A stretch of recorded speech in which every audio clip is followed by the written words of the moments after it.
राति 8 बजेको जनता समाचारमा तपाईलाई स्वागत छ। नमस्कार, म विभु श्रेष्ठ। नमस्कार, म अनिस्मा बस्नेत। सबैभन्दा पहिले प्रमुख समाचार। दाहाल नेपाललाई पुनः एक ठाउँमा आउन प्रधानमन्त्री ओलीको आग्रह। राष्ट्रिय आकांक्षा पूरा गर्न पार्टी एक हुनुपर्नेमा जोड। नेपाली कांग्रेसद्वारा प्रतिनिधि सभा विघटन विरुद्ध आन्दोलनको घोषणा, बडा स्तरबाटै संघर्षको चेतावनी। प्रतिनिधि सभा विघटन सम्बन्धी रिटमा राष्ट्रपति र प्रधानमन्त्री कार्यालयको लिखित जवाफ। पुस 22 गतेबाट निरन्तर सुनवाई। टर्कीका वैज्ञानिकद्वारा 10 सेकेन्डमै कोरोना पहिचान गर्ने प्रविधिको विकास, नानो टेक्नोलोजीको प्रयोग। र एपीएफलाई हराउँदै प्रधानमन्त्री कप महिला क्रिकेट प्रतियोगिताको उपाधि प्रदेश 1ले उचाल्यो। संगीता बनिन् सर्वोत्कृष्ट खेलाडी।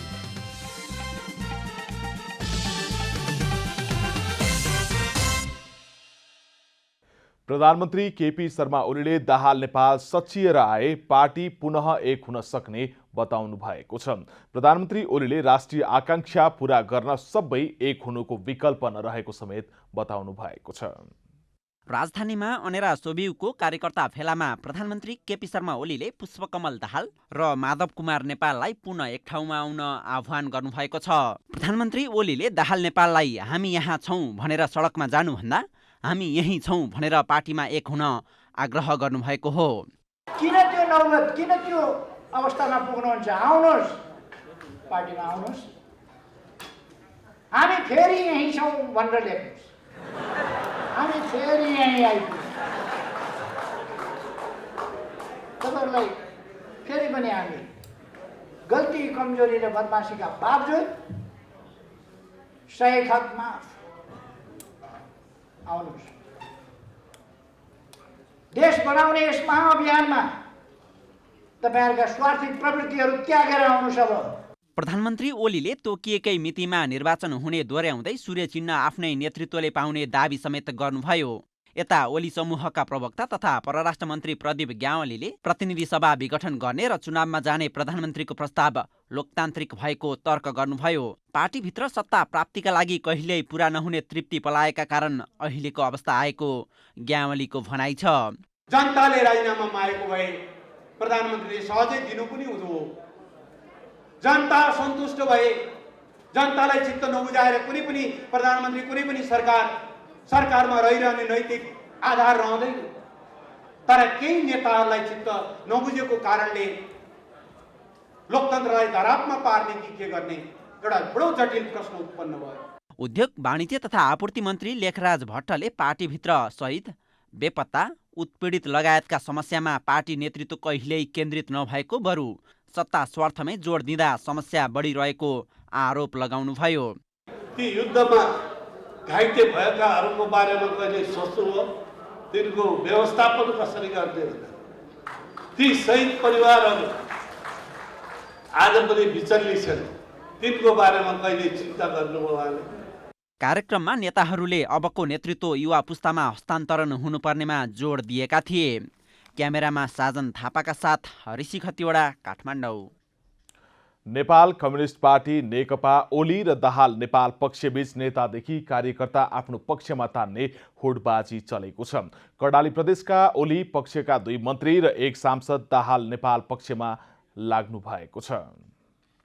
कर्णाली प्रदेशमा 2 मन्त्री र 1 सांसदले प्रधानमन्त्री केपी शर्मा ओलीको साथ छोड्नु भएको छ। प्रदेशका सामाजिक विकास मन्त्री दलरावल र उद्योग, पर्यटन, वन तथा वातावरण मन्त्री नन्दसिंह बुढा र सांसद पदमबहादुर रोकाय ओली पक्ष छोडेर पुष्पकमल दाहाल तथा माधव कुमार नेपाल पक्षमा लाग्नु भएको छ। यसअघि दाहाल नेपाल पक्षमा रहनुभएका सांसदद्वय धर्मराज रेग्मी र डम्बर विष्ट भने ओली पक्षमा लाग्नु भएको छ। पछिल्लो समीकरणले नेकपाका 33 प्रदेश सभा सदस्यमध्ये दाहाल नेपाल पक्षमा 22 जना पुगेका छन्।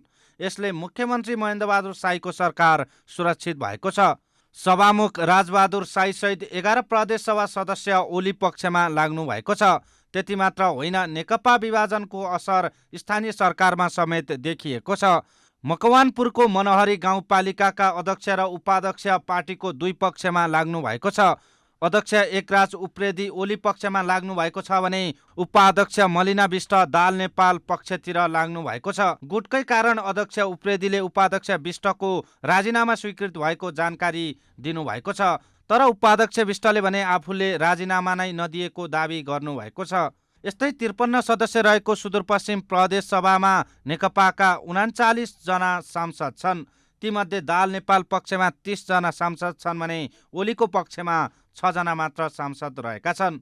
अन्य प्रदेशमा समेत नेता कार्यकर्ता तानातानको अवस्था उस्तै छ। प्रतिनिधि सभा विघटनसँगै नेकपामा देखिएको विभाजनले विकास निर्माणमा भने ठूलो असर पर्ने देखिन्छ। रूपक कुलाल, काठमाडौँ। नेपाल कम्युनिस्ट पार्टी नेकपा विभाजनको असर स्थानीय स्तरसम्म देखिन थालेको छ। यसलाई आम सर्वसाधारणले कसरी लिएका छन्? हेरौँ उहाँहरूको भनाइ जनताको अभिव्यक्तिमा।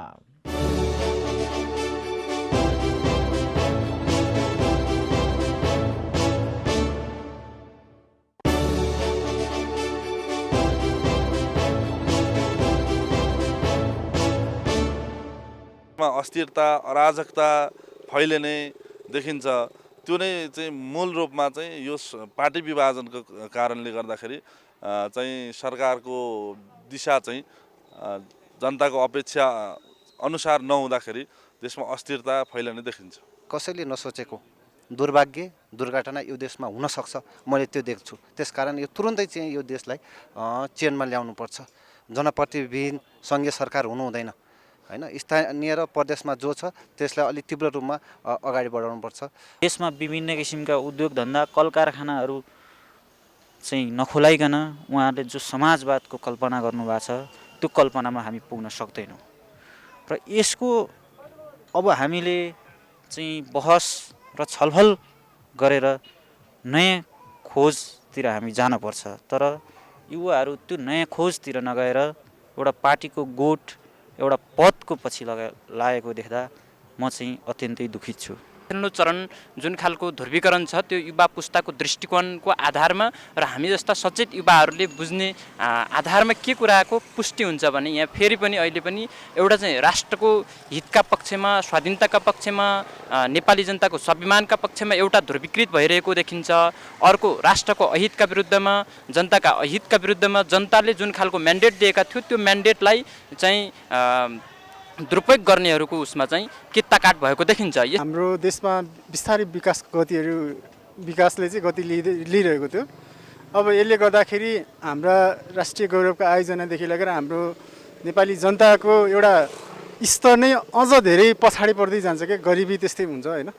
अझ धेरै यसले चाहिँ नेपाली जनताहरूलाई चाहिँ एउटा डाइरेक्ट इफेक्ट गरिरहेछ क्या।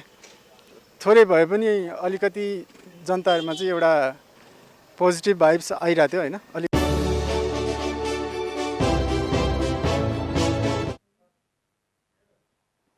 प्रतिनिधि सभा विघटन विरुद्ध प्रमुख प्रतिपक्षी नेपाली कांग्रेसले दोस्रो चरणको आन्दोलनका कार्यक्रम घोषणा गरेको छ।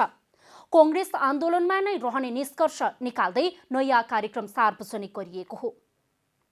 चौतर्फी दबावपछि प्रमुख प्रतिपक्षी दल नेपाली कांग्रेसले पनि प्रतिनिधि सभा विघटनको विरोधमा आन्दोलनका कार्यक्रम घोषणा गरेको छ। केही दिन स्थगित भएर आइतबार बसेको केन्द्रीय कार्यसमिति बैठकबाट सडक संघर्षका कार्यक्रम सार्वजनिक गरिएको हो। पुस 25 गते कांग्रेसले 330 प्रदेशसभा क्षेत्रमा प्रदर्शन गर्ने जनाएको छ। यस्तै कांग्रेसले माघ 3 गते नगर र गाउँपालिका र माघ 8 गते वडा स्तरमा विरोध प्रदर्शनका कार्यक्रम घोषणा गरेको छ। कांग्रेसले भातृ तथा शुभेच्छु संस्था र जिल्ला कार्यसमितिलाई पनि केन्द्रको कार्यक्रमसँग नजुझ्ने गरी सडक प्रदर्शनका कार्यक्रम गर्न निर्देशन दिएको छ। अहिले त्यस बेला भन्दा अलि विस्तारित ढङ्गले निर्धारित भएको छ।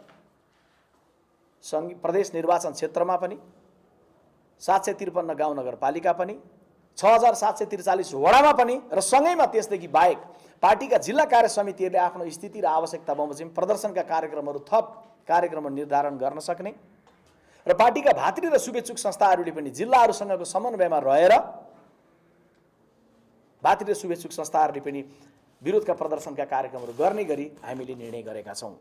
काङ्ग्रेसले आन्दोलनमा जाने विषयमा पार्टीभित्र कुनै विवाद नरहेको पनि प्रष्ट पारेको छ। सरकारले नैतिक र राजनीतिक हिसाबले शासन गर्ने अवस्था गुमाएको निष्कर्ष निकाल्दै काङ्ग्रेसले प्रधानमन्त्री केपी शर्मा ओलीका सारथीसँग नमिलेर सडक आन्दोलनमा एक्लै जाने निष्कर्ष निकालेको छ। धारणा साझा भन्ने एउटा विषय हो, तर सङ्घर्षको कार्यक्रम कुन रूपमा हुने भन्दै गर्दा नेपाली काङ्ग्रेस पार्टी प्रधानमन्त्रीले चालेको कदमप्रति गम्भीर विमति त राख्छ, तर सँगैमा हेर्दै गर्दाखेरि प्रधानमन्त्रीलाई मात्रै नहेरेर सिङ्गो नेपाल कम्युनिस्ट पार्टीलाई पनि हेर्छ। त्यस हिसाबले हामीले आन्दोलनको कार्यक्रम गर्दै गर्दा आफ्नै ढङ्गले नेपाली काङ्ग्रेस पार्टीले हामीले कार्यक्रमहरू आफ्नै निर्णयमा, आफ्नै झन्डामा, आफ्नै सङ्गठनमा, आफ्नै बलबुतामा, आफ्नै ढङ्गले आन्दोलनको कार्यक्रममा नेपाली काङ्ग्रेस पार्टी छ, बिल्कुलै प्रष्ट छ। काङ्ग्रेसले 14औं महाधिवेशनका लागि तयारी गरिएको क्रियाशील सदस्यता वितरणको समय मङ्सिर मसान्तबाट बढाएर माघ मसान्तसम्मलाई थप गरेको छ। अन्य पार्टीबाट प्रवेश गरेका विभिन्न नेताहरूको समायोजनको काम पनि सम्पन्न गरेको काङ्ग्रेसले जनाएको छ, तर समायोजनको विवरण भने गोप्य राखिएको छ। क्यामेरामा प्रदीपमान श्रेष्ठका साथ कमला हमाल, काठमाडौँ। राष्ट्रपति, प्रधानमन्त्री कार्यालय र संसद सचिवालयले प्रतिनिधि सभा विघटनबारे सर्वोच्च अदालतलाई लिखित जवाफ पठाएको छ। राष्ट्रपति र प्रधानमन्त्री कार्यालयले महान्यायाधिवक्ता कार्यालय मार्फत सर्वोच्चको संवैधानिक इजलासलाई प्रतिनिधि सभा विघटन गर्नुपर्ने कारणसहितको लिखित जवाफ पेश गरेको हो। राष्ट्रपति कार्यालयका तर्फबाट सचिव डाक्टर हरि पौडेलले लिखित जवाफ पेश गर्नुभएको हो भने प्रधानमन्त्री कार्यालयले 15 बुँदे कारण प्रस्तुत गरेको छ। संसद सचिवालयले सांसदहरूको विवरण पठाएको हो। सर्वोच्च अदालतले विघटन विरुद्धको रिट सुनवाई गर्दै पुस 10 गते राष्ट्रपति र प्रधानमन्त्री कार्यालयलाई कारण देखाउ आदेश जारी गरेको थियो। यस विषयमा सर्वोच्चले नेपाल बार एसोसिएसनबाट 3 जना र सर्वोच्च अदालत बार एसोसिएसनबाट 2 जना वरिष्ठ अधिवक्ता र अधिवक्ता मध्येबाट अदालतको सहयोगी एमिकस क्युरी पनि माग गरेको थियो, जसमा नेपाल बार एसोसिएसनले बद्री बहादुर कार्की, सतीश कृष्ण खरेल र विजयकान्त मैनालीलाई एमिकस क्युरीका रूपमा चयन गरेको थियो। त्यस्तै सर्वोच्च अदालत बार एसोसिएसनले पूर्णमान साक्य र खगेन्द्र प्रसाद अधिकारीलाई एमिकस क्युरीका रूपमा चयन गरिसकेको छ। प्रतिनिधि सभा विघटन सम्बन्धी रिटमा पुस 22 गतेदेखि निरन्तर सुनवाई हुनेछ। नेपाल कम्युनिस्ट पार्टी नेकपाको दाहाल नेपाल पक्षको स्थायी समिति बैठकले पार्टी एकताका कामहरू टुङ्ग्याउन अध्यक्ष माधव कुमार नेपालको संयोजकत्वमा कार्यदल गठन गर्ने निर्णय गरेको छ। अध्यक्ष नेपालकै अध्यक्षतामा बसेको स्थायी समिति बैठकले पार्टी एकताका बाँकी काम पूरा गर्न उहाँकै संयोजकत्वमा कार्यदल गठन गर्ने निर्णय गरेको हो। आजको बैठकमा पार्टी एकीकरणका कामहरू पूरा गर्ने, प्रतिनिधि सभा विघटन विरुद्धको आन्दोलनलाई थप प्रभावकारी बनाएर अघि बढ्ने लगायतका विषयमा छलफल भएको हो। पहिलो चरणको कार्यक्रम सफलतापूर्वक सम्पन्न भएकोमा सबै जनतालाई धन्यवाद दिनुभएको छ र साथसाथै दोस्रो चरणको कार्यक्रमको पनि घोषणा भइसकेको अवस्थामा त्यसलाई हरालमा सफल पार्ने र प्रतिनिधि सभा विघटनको असंवैधानिक अलोकतान्त्रिक घोषणाका विरुद्धमा रहेका सबै पार्टीहरूसँगको संघर्ष कार्यक्रममा समन्वय गरेर अगाडि बढ्ने र सम्भव भएसम्म संयुक्त सङ्घर्षको पहल कदमीलाई जारी राख्ने पनि प्रयत्न गरिने बताउनु भएको छ र त्यसपछि बैठकले सङ्गठन, सङ्घर्ष र तात्कालिक कार्यविभाजनका एजेन्डाहरू पारित गरेका छन्। अर्को बैठक भोलि मध्याह्न 12 बजे पेरिस डाँडामै बस्नेछ। पार्टीको आधिकारिकता र चुनाव चिन्हलाई लिएर नेपाल कम्युनिस्ट पार्टी नेकपाका दुई पक्षबीच प्रतिस्पर्धा चलिरहेको छ, तर दलको आधिकारिकता र चुनाव चिन्हबारे दुवै पक्षले निर्वाचन आयोगमा प्रक्रियागत पत्र भने पठाएको देखिँदैन।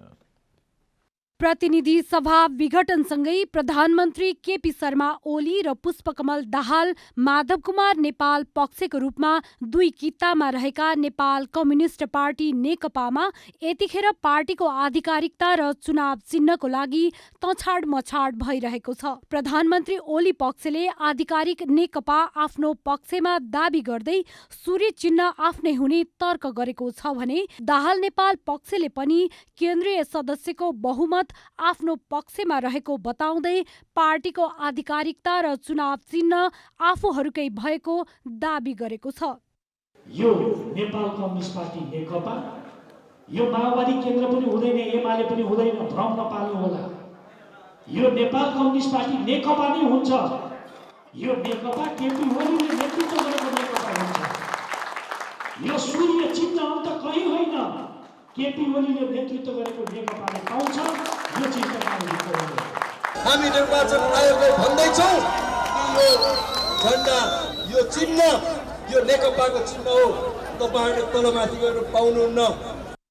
दाहाल नेपाल पक्षका नेताहरू पुस 10 गते सूर्य चिन्ह सहित निर्वाचन आयोग पुगेर दलको आधिकारिकता र सूर्य चिन्हको लागि दाबी गरे पनि दुवै पक्षले कानुनी प्रक्रिया भने नपुर्याएको देखिएको छ। निर्वाचन आयोगले अहिलेसम्म दुवै पक्षको पत्र प्रक्रियागत रूपमा नआएको जनाउँदै माग दाबीका लागि आवश्यक प्रमाण जुटाउन दुवै पक्षलाई शुक्रबार पत्र पठाएको जनाएको छ। आयोगले विद्यमान राजनीतिक दल सम्बन्धी ऐनको विवाद निरूपणका सन्दर्भमा र विवादका विषयहरूमा के कसरी चाहिँ विवादको निरूपण हुन्छ भन्ने विषयलाई उल्लेख गरेर दुवै पक्षलाई पत्रचार गरिएको अवस्था छ। आयोगले विभिन्न मितिमा ओली पक्षबाट 2 र दाहाल नेपाल पक्षबाट 3 गरी 5 पत्र पेश भएको जनाएको छ। विवाद निरूपणपछि एक पक्षले वैधानिकता पाउनेछ भने अर्को पक्ष नयाँ दल दर्ताको प्रक्रियामा जानुपर्नेछ। पत्रहरू एक पक्षबाट 2 वटा, अर्को पक्षबाट 3 वटा गरेर विभिन्न मितिमा 5 वटा पत्रहरू आयोगमा दर्ता भएको छ। विवाद निरूपणका लागि मिति किटान गर्न कठिनाई भए पनि घोषित निर्वाचनमा विवादित समूहलाई समेत सहभागी गराउने गरी विवाद टुङ्ग्याउने निर्वाचन आयोगको तयारी छ। क्यामेरामा जेपी श्रेष्ठका साथमा रूपा घिमिरे, काठमाडौँ। राष्ट्रपति विद्यादेवी भण्डारीमाथि अशोभनीय र अराजक नाराबाजी गर्नेहरू विरुद्ध कारबाहीको माग गर्दै गृहमन्त्री समक्ष ज्ञापन पत्र बुझाइएको छ। उनीहरू विरुद्ध कानुनी कारबाहीको माग गरिएको हो। अखिल नेपाल महिला संघ अनेम संघले राष्ट्रपति विद्यादेवी भण्डारीमाथि अशोभनीय र अराजक नाराबाजी गर्नेहरू विरुद्ध कारबाहीको माग गर्दै गृहमन्त्री समक्ष ज्ञापन पत्र बुझाएको छ। नेपाल कम्युनिस्ट पार्टी नेकपा ओली पक्षको अखिल नेपाल महिला संघ अनेम संघले आइतबार गृहमन्त्री रामबहादुर थापा समक्ष ज्ञापन पत्र बुझाउँदै विभिन्न सार्वजनिक कार्यक्रम, भेला, जुलुस तथा सामाजिक सञ्जालबाट राष्ट्रपतिलाई गाली गलौज गर्नेहरू विरुद्ध कानुनी कारबाही गर्न माग गरेको हो। लोकतन्त्रमा असन्तुष्ट पक्षले सभा जुलुस गर्ने तथा आफ्नो विचार अभिव्यक्त गर्ने स्वतन्त्रता भए पनि प्रधानमन्त्री र राष्ट्रपतिको विरुद्धमा अमानवीय, अमर्यादित, अशोभनीय तथा अराजक अभिव्यक्ति आएको भन्दै अनेम संघले आपत्ति जनाएको छ। ज्ञापन पत्र बुझ्दै गृहमन्त्री रामबहादुर थापाले राष्ट्रपतिमाथि अशोभनीय र अमर्यादित विषय उठाइएको प्रति सरकारको ध्यानाकर्षण भएको बताउनु भएको छ। उहाँले सम्बन्धित निकायलाई छानबिन गरी कारबाही गर्न निर्देशन दिएको पनि बताउनुभयो। सम्माननीय राष्ट्रपतिजीको चरित्र हत्या गर्ने र अमर्यादित व्यवहारहरू प्रदर्शन भइरहेका छन्। यसमा पनि हाम्रो गम्भीर ध्यान राख्नु भएको छ र हामीले सम्बन्धित निकायलाई यसको बारेमा छानबिन गर्ने र दोषीहरूलाई कारबाही गर्नको निम्ति हामीले निर्देशन दिइसकेका छौँ। नाराबाजी गर्ने विरुद्ध कानुनी कारबाही गरिनुपर्ने, अन्यथा आफूहरू नै कानुनी प्रक्रियामा जान बाध्य हुने अनेम सङ्घकी नेत्री शर्मिला कार्कीले बताउनुभयो। लैङ्गिक विभेदका, लैङ्गिक हिंसा हुने खालका चाहिने नाराहरू चाहिँ अस्तिको कार्यक्रममा चाहिँ लगाइयो। त्यो कार्यक्रमबाट चाहिँ सम्मान्य राष्ट्रपतिज्यू सँगसँगै सम्मान्य प्रधानमन्त्रीज्यूप्रति पनि जुन ढङ्गले चाहिँ राष्ट्रप्रमुख र चाहिँ सरकार प्रमुखप्रति लगाएको नाराप्रति हामीले घोर भर्त्सना गरेका छौँ। व्यक्ति, संस्थाहरू, आयोजकहरू कसैलाई छोड्नेवाला छैनौँ। हामीले भोलि नै कानुनी प्रक्रियामा जाने र मुद्दा हाल्ने प्रक्रिया गरेका छौँ। प्रधानमन्त्री केपी शर्मा ओलीको सिफारिसमा राष्ट्रपति विद्यादेवी भण्डारीले पौष 5 गते प्रतिनिधि सभा विघटन गरेसँगै विभिन्न राजनीतिक दलहरू सरकारको असंवैधानिक कदम भन्दै आन्दोलित भएका छन्। आन्दोलनमा प्रधानमन्त्री र राष्ट्रपति विरुद्ध नाराबाजी हुने गरेको छ। प्रतिनिधि सभा विघटन भएसँगै 38 विधेयक निष्क्रिय बनेका छन्। आगामी दिनमा पुनः सुरुवातको बिन्दुबाटै विधेयकको प्रक्रिया अघि बढ्ने हुँदा राज्यलाई निकै व्यवहार पर्ने भएको छ। पुस 5 गते प्रधानमन्त्री केपी शर्मा ओलीको सिफारिसमा राष्ट्रपति विद्यादेवी भण्डारीले प्रतिनिधि सभाको विघटन गरेसँगै 38 वटा विधेयक निष्क्रिय बनेका छन्।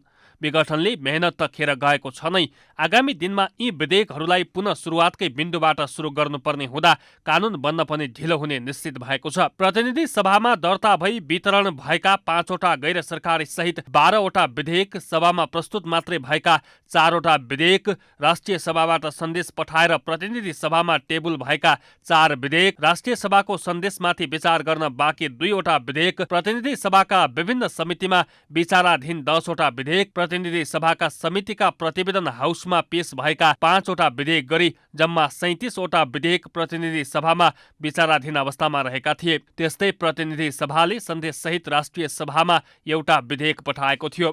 प्रतिनिधि सभामा अहिले कायम रहेका 37 वटा विधेयक र प्रतिनिधि सभाले सन्देशसहित राष्ट्रिय सभामा पठाएको एउटा विधेयक छ, त्यो विधेयक सहित गरेर जम्मा 38 वटा विधेयकहरू चाहिँ निष्क्रिय हुने अवस्था देखिन्छ। निष्क्रिय हुनेमा संघीय निजामती सेवा विधेयक 2075, नेपाल नागरिकता पहिलो संशोधन विधेयक 2075, लोकसेवा आयोग विधेयक 2075, सूचना प्रविधि सम्बन्धी विधेयक 2075, राष्ट्रिय सुरक्षा परिषद विधेयक 2075 लगायतका महत्त्वपूर्ण विधेयकहरू छन्। यी विधेयकहरू पास हुन ढिलाइ हुँदा आवश्यक कानून बन्ने समेत ढिलो भइरहेको छ। यता राष्ट्रिय सभातर्फ भने 18 वटा विधेयक कायम रहेका छन्। 8 वटा विधेयक सभामा विचाराधीन अवस्थामा रहेका छन् भने 10 वटा विधेयक समितिमा विचाराधीन अवस्थामा रहेका छन्। यी विधेयकहरूलाई सबै प्रक्रिया पूरा गरी अघि बढाउन सकिने भए पनि प्रतिनिधि सभा नभएको अवस्थामा कानून बन्ने प्रक्रिया नै रोकिनेछ। विधेयकले राष्ट्रिय सभा र प्रतिनिधि सभाका सबै प्रक्रिया पूरा गरेपछि मात्रै कानूनको रूप पाउँछ। सरकारले बिजनेस दिएन, सरकारले कुनै पनि विधेयकहरू प्रस्तुत गरिदिएन, ल्याइदिएन भनेदेखि अब गैर सरकारी विधेयकहरू पनि उत्पन्न त हुन सक्छन्, तर हाम्रो नेपालको अवस्था र अहिलेसम्मको इतिहासलाई हेर्ने हो भने गैर सरकारी विधेयकहरूको त्यति धेरै दर्ता भएर विधेयक बनेको धेरै त्यस्तो सङ्ख्यात्मक रूपमा त्यस्तो देखिँदैन। त्यसैले सरकारले विधेयक ल्याए, संसदमा अब राष्ट्रिय सभामा बिजनेस पाउने भयो, चल्ने भयो। यदि ल्याएन भने अहिलेका जति विधेयकहरू छन् ती विधेयकहरूको प्रक्रिया सकिएपछि अब हाउसले बिजनेस पाउने अवस्था देखिँदैन। निकै रकम, समय र स्रोत साधन खर्चेर तयार गरी छलफल गरिएका र पास गर्ने दिशामा अघि बढेका विधेयकहरू निष्क्रिय हुँदा यसको व्यवहार राज्यलाई निकै पर्नेछ। कोरोना भाइरसको संक्रमणबाट थप 8 जनाको मृत्यु भएको छ। स्वास्थ्य तथा जनसङ्ख्या मन्त्रालयका अनुसार पछिल्लो 24 घण्टामा कोरोना संक्रमणबाट 8 जनाको मृत्यु भएको हो। यो सँगै मृतकको संख्या 1887 पुगेको छ। थप 421 जनामा कोरोना संक्रमण पुष्टि भएको छ। देशभरका प्रयोगशालामा 5800 नमुना परीक्षण गर्दा 175 महिला र 246 पुरुषमा संक्रमण पुष्टि भएको हो। यससँगै संक्रमितको संख्या 2,61,859 पुगेको मन्त्रालयले जनाएको छ।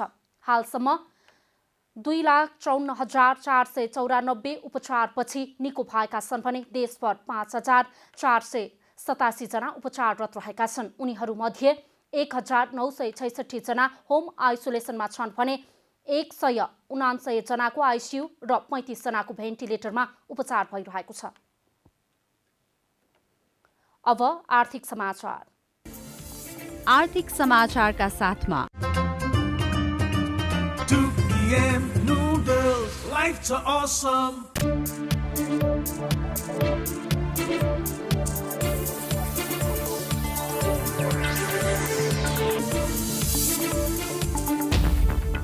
सन् 2021 को पहिलो कारोबार दिन आइतबार शेयर बजार परिसूचक नेप्सेले नयाँ रेकर्ड कायम गरेको छ। नेप्से परिसूचक 4.22% अर्थात् 88.12 अङ्कले बढेर 2175.39 बिन्दुमा बन्द भएको छ। यो अङ्क अहिलेसम्मकै उच्च अङ्क हो। बजारमा कबरका परिसूचकको कारोबार मापन गर्ने सेन्सिटिभ इन्डेक्स पनि 4.31% अर्थात् 17.18 अङ्कले बढेर 415.88 अङ्कमा बन्द भएको छ। दिनभर 212 कम्पनीको 6,34,40,17,000 रुपियाँ बराबरको 1,40,26,886 किता सेयर खरिद बिक्री भएको छ। सूचीकृत कम्पनीहरूबाट सर्वसाधारणमा जारी भएका सेयरहरूको मात्रै कारोबार मापन गर्ने परिसूचक फ्लोट इन्डेक्स पनि 4.1% अर्थात् 5.82 अङ्कले बढेर 147.74 अङ्कमा बन्द भएको छ। यस्तै सेन्सेटिभ फ्लोट इन्डेक्स पनि 3.97% अर्थात् 5.07 अङ्कले बढेर 132.97 अङ्कमा बन्द भएको छ। बजारले नयाँ उचाइ बनाउँदै जाँदा लगानीकर्तामा उत्साह थपिएको छ, जसका कारण बजारमा सेयरको माग बढेको छ। अर्कोतर्फ वित्तीय प्रणालीमा पनि अधिक तरलता कायम छ। ब्याङ्क ब्याजदर पनि सस्तो भएको छ। बजार निरन्तर बढ्दै जाने र सेयर खरिदका लागि कम ब्याजदरमा सहजै ब्याङ्कले रकम उपलब्ध गराउने भएपछि लगानीकर्ताले सेयरको माग बढाएको देखिन्छ। बजारमा सबै समयको परिसूचकमा सुधार आएको छ। लगानीकर्तालाई सुझबुझपूर्ण तवरले लगानी गर्न विश्लेषकहरूले भने सुझाएका छन्। कोरोना भाइरस महामारीसँगै सन् 2020 को सुरुवातीदेखि सुनको मूल्य अन्तर्राष्ट्रिय बजारमा बढ्न सुरु गर्यो। कोरोनाको कारण अर्थतन्त्रका समग्र क्षेत्र धराशायी बनेपछि सुरक्षित लगानीको साधन सुनतर्फ अन्तर्राष्ट्रिय लगानीकर्ता आकर्षित बने। अमेरिका र चीनबीचको व्यापार युद्धसँगै गत वर्षको साउनदेखि नै बढ्दै गएको सुनको मूल्य कोरोना भाइरस महामारीका बीच तोलामा 25,000 भन्दा बढीले बढेर नेपाली बजारमा साउन 23 गते 1,03,500 रुपियाँसम्मको नयाँ रेकर्ड बन्यो। त्यसअघि 75,000 रुपियाँ हाराहारीमा सुनको किनबेच भइरहेको थियो। आइतबार मूल्य तोलाको 94,500 रुपियाँ रहेको छ। शुक्रबारको तुलनामा आइतबार नेपाली बजारमा सुन चाँदीको मूल्यमा कुनै परिवर्तन आएको छैन। मूल्य स्थिर रहँदै तेजाबी सुन प्रति तोला 94,000 र चाँदी प्रति तोला 1,300 रुपियाँ रहेको छ। कोभिड-19 विश्वभर फैलिएसँगै जारी भएको लकडाउनका कारण नेपालमा मार्चको अन्तिम सातादेखि जुनको पहिलो सातासम्म सुन तथा चाँदीको मूल्य तोकिएन। मूल्य नतोकिए पनि अन्तर्राष्ट्रिय बजार कारोबार अनुसार सुनको मूल्यले 87,500 हाराहारीको नयाँ रेकर्ड बनाएको थियो। अन्ततः प्रति तोला 1,03,500 रुपियाँ पुगेर सुनको मूल्य पुनः ओर्लिएको हो। कोरोना भाइरस महामारीका कारण सुरक्षित लगानी खोज्ने क्रममा लगानीकर्ताहरू सुन बजारतर्फ मोडिँदा सुनको भाउ बढेको थियो। पछिल्लो समय कोभिड विरुद्धको खोप पत्ता लागेको खबरसँगै मूल्य 81 घट्न पुगेको थियो। अहिले नेपाली बजारमा 90,000 देखि 95,000 रुपियाँको हाराहारीमा सुनको किनबेच भइरहेको छ।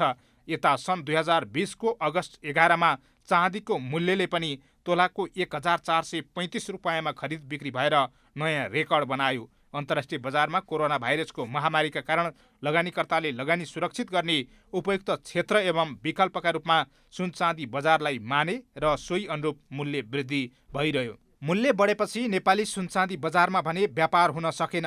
महामारीका कारण सरकारले जारी गरेको निषेधाज्ञा तथा त्रासका बीच व्यापार फस्टाउन नसकेको हो। अन्तर्राष्ट्रिय बजारमा अगस्त 7 मा प्रति औंस $2,070 पुगेर सुनको मूल्यले नयाँ इतिहास रच्यो। पछिल्लो समय एकपछि अर्को भ्याक्सिन बन्ने क्रममा रहेको र कतिपय भ्याक्सिन प्रयोगका लागि तयार भइसकेको भन्ने खबरहरू बाहिरिएसँगै लगानीकर्ताहरू आशावादी हुँदा अन्य क्षेत्रमा पनि लगानी बढ्न थालेको छ।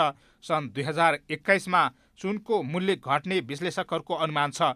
तथापि भ्याक्सिनको उचित पहुँच तथा डलर मजबुत लगायत लगानीका अन्य क्षेत्रका लागि बाटो नखुलेमा सुनको मूल्य के हुने भने भन्न सकिने अवस्था छैन। सुन चाँदीको भाउले नयाँ उचाइ प्राप्त गरे पनि सन् 2020 व्यापारका लागि भने निराशाजनक रह्यो।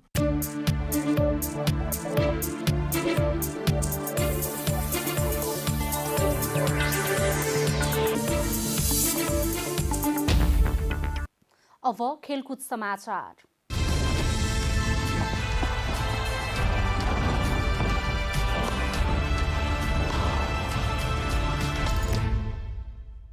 प्रधानमन्त्री कप राष्ट्रिय महिला क्रिकेट प्रतियोगिताको उपाधि प्रदेश नम्बर 1 ले जितेको छ। दाङको लमहीमा भएको फाइनल खेलमा विभागीय टिम एपीएफलाई 6 रनले हराउँदै प्रदेश 1 ले उपाधि जितेको हो। 106 रनको विजयी लक्ष्य पछ्याएको एपीएफले 7 विकेटको क्षतिमा मात्र 79 रन बनाउन सक्यो। एपीएफले 5 विकेट 32 रन बनाउनमै खर्चेको थियो। ओपनर ज्योति पाण्डेले 14 रन बनाएको इनिङ्समा राजमती ऐरी 0 रनमा आउट भइन्। इन्दु वर्माले 7, सरिता मगरले 6 रन बनाइन्। ममता चौधरी र करुणा भण्डारीले 6औं विकेटका लागि 64 रनको योगदान गर्दै एपीएफलाई जितको नजिक पुर्याएका थिए। तर अन्तिम ओभरमा सम्हालिन नसक्दा एपीएफ पराजित बन्यो। प्रदेश 1 की रुबिना छेत्री र अलिसा खनियाले सम्मान 2-2 विकेट लिए। यसअघि टस जितेर पहिले ब्याटिङ गरेको प्रदेश 1 ले निर्धारित ओभरमा 4 विकेट गुमाएर 105 रनको योगफल तयार पारेको थियो। ओपनर अप्सरी बेगमले सर्वाधिक 34 रन बनाएको इनिङ्समा काजल श्रेष्ठले 29 रन बनाइन्। एपीएफकी सीता राणा मगरले सर्वाधिक 3 विकेट लिइन्। प्रतियोगिताको सर्वोत्कृष्ट खेलाडी प्रदेश 1 की संगीता राई, उत्कृष्ट ब्याट्सवुमन एपीएफकी ओपनर ज्योति पाण्डे, उत्कृष्ट बलर पनि एपीएफकै करुणा भण्डारी घोषित भइन्। प्रतियोगिताको उपविजेता एपीएफले 3 लाख रुपैयाँ हात पार्यो भने विजेता प्रदेश 1 ले 5 लाख रुपैयाँ प्राप्त गर्यो। इङ्ग्लिस प्रिमियर लिग फुटबलमा आज दुई ठूला क्लब चेल्सी र म्यान्चेस्टर सिटी बीच प्रतिस्पर्धा हुँदैछ। चेल्सीको घरेलु मैदानमा हुने खेलमा नेपाली समयअनुसार राति 10:15 बजे सुरु हुनेछ।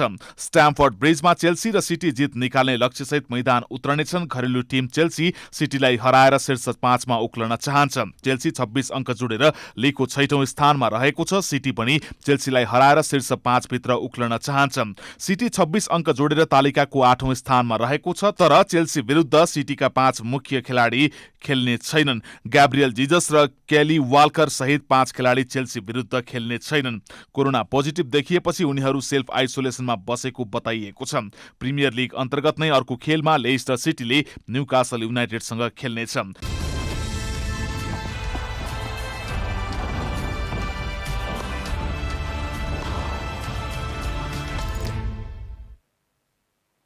अब मौसम समाचार।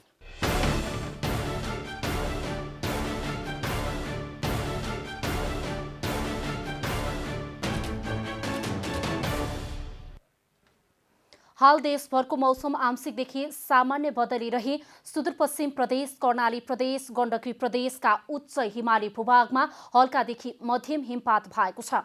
सुदूरपश्चिम, कर्णाली, लुम्बिनी र गण्डकी प्रदेशका 1 वा 2 स्थानहरूमा हल्का वर्षाको सम्भावना रहेको जल तथा मौसम पूर्वानुमान महाशाखाले जनाएको छ। अब देशभरका विभिन्न स्थानको मौसम सम्बन्धी थप विवरण।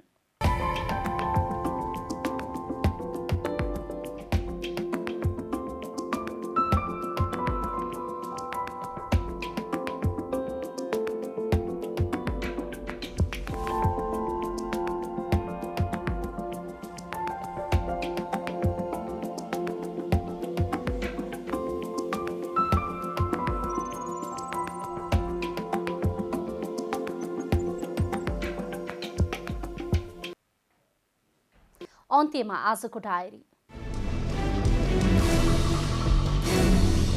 प्रधानमन्त्री केपी शर्मा ओलीले दाहाल नेपाल सचिएर आए पार्टी पुनः एक हुन सक्ने बताउनु भएको छ। उहाँले राष्ट्रिय आकांक्षा पूरा गर्न सबै एक हुनुको विकल्प नरहेको बताउनु भएको हो। प्रधानमन्त्री ओलीले दाहाल नेपाललाई हामी यहाँ छौं भनेर सडकमा जानुभन्दा हामी यही छौं भनेर पार्टीमा एक हुन आग्रह गर्नु भएको हो।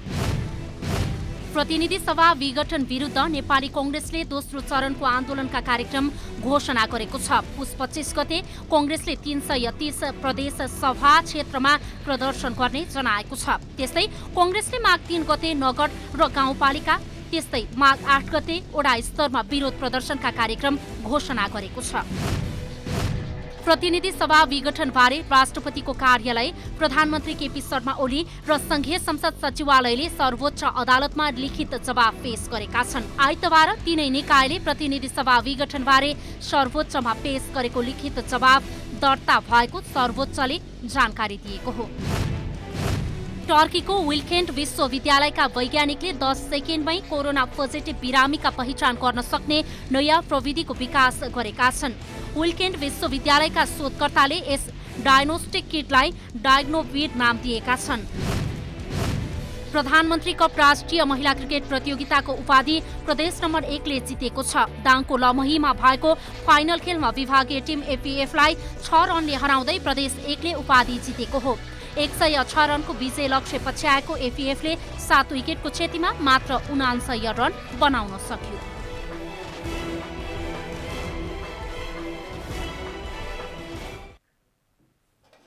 जनता समाचार अहिलेलाई यति नै। जनताद्वारा जनताका लागि प्रसारित जनता टेलिभिजनका कार्यक्रमहरू युट्युब, ट्विटर, फेसबुक र हाम्रो वेबसाइट जनतासमाचार.com मा पनि पढ्न र हेर्न सक्नुहुनेछ। सूचनामा तपाईँको सहभागिता, समयमा समाचार हाम्रो प्रतिबद्धता। कोरोना भाइरसको संक्रमणबाट बच्न नियमित रूपमा हात धुऔं, भिडभाडबाट टाढै रहौं। नमस्कार।